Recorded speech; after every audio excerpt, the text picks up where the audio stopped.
Paul-Dominique Correa, sociologue, président de l'association Présence chrétienne, groupe de réflexion et d'action. Présence chrétienne, à travers vous, fait partie de la coalition de la société civile qui a travaillé pour produire le pacte de bonne gouvernance que les candidats ont signé pendant la période électorale, 13 candidats. Alors, parmi ceux qui ont signé, il y a le président élu, Diomaye Faye. Il était censé mettre le pacte de bonne gouvernance démocratique en application dans les 200 jours qui vont suivre sa prise de fonction. Il a dépassé le cap de 100 jours et jusque-là, il n'y a pas de signe. Dans quel état d'esprit êtes-vous par rapport au fait que ça ne bouge pas du côté du pouvoir? Je vous remercie. Je pense que personnellement, je continue d'être optimiste quant à cet engagement qui a été pris par le président Diomaye Faye lorsqu'il était candidat, à l'instar de 12 autres candidats aux élections présidentielles.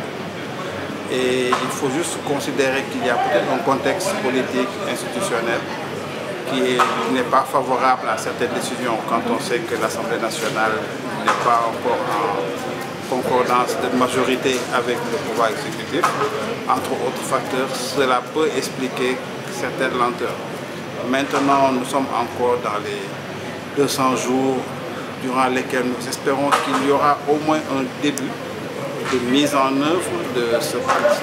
Ce pacte qui n'est rien d'autre que le condensé des recommandations issues des assises nationales et des conclusions de la Commission nationale de réforme des institutions.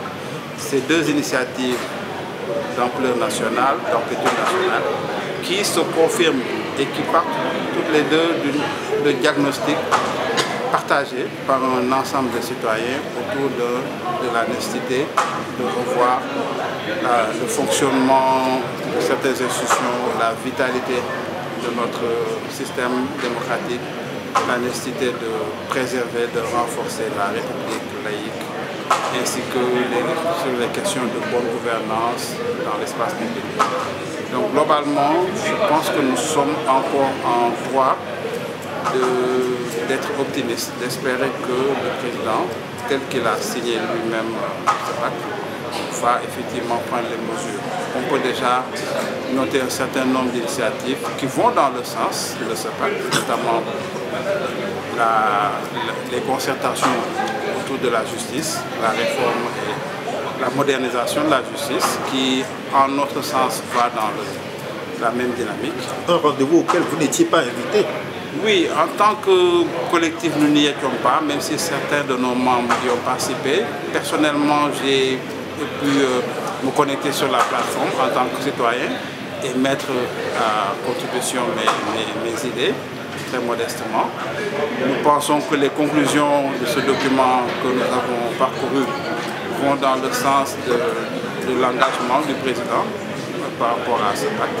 Mais là, nous devons nous entendre sur une démarche méthodologique consensuelle pour mettre en œuvre concrètement les recommandations du pacte. Alors, Paul Correa, pensez-vous qu'il y a dans ce pacte des éléments qui pourraient être en contradiction avec l'intérêt du président en tant qu'homme politique?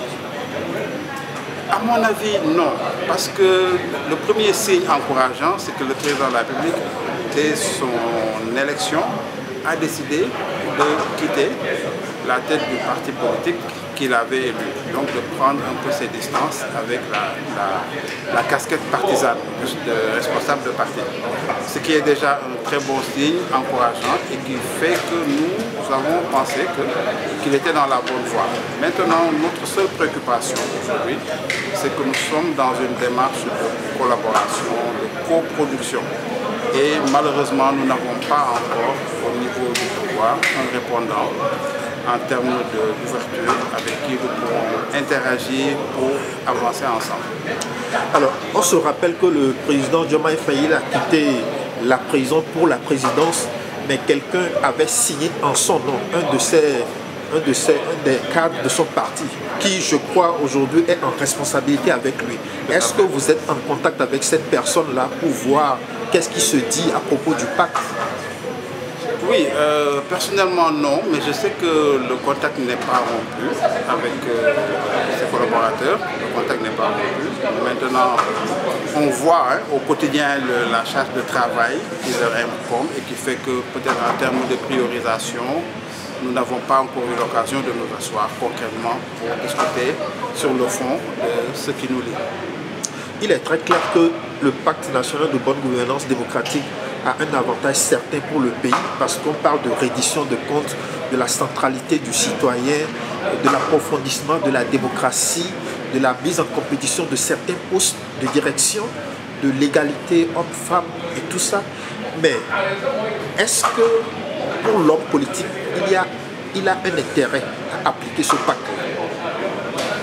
À mon avis, oui. Pour moi, un homme politique de nouvelle génération, ce que j'appellerais un nouveau type d'homme politique, qui n'est pas attaché à une démarche de patrimonialisation de l'État, de privatisation du bien public, ce nouveau type d'homme politique-là devrait pouvoir totalement se retrouver dans ce pacte qui aspire à une démocratie moderne, où le dirigeant est juste un serviteur à la disposition de son peuple, qui remplit une mission et qui, après sa mission, peut aller faire plein d'autres choses après. C'est-à-dire que l'homme politique ne doit plus être celui qui cherche juste à profiter de ses positions pour des bénéfices privés.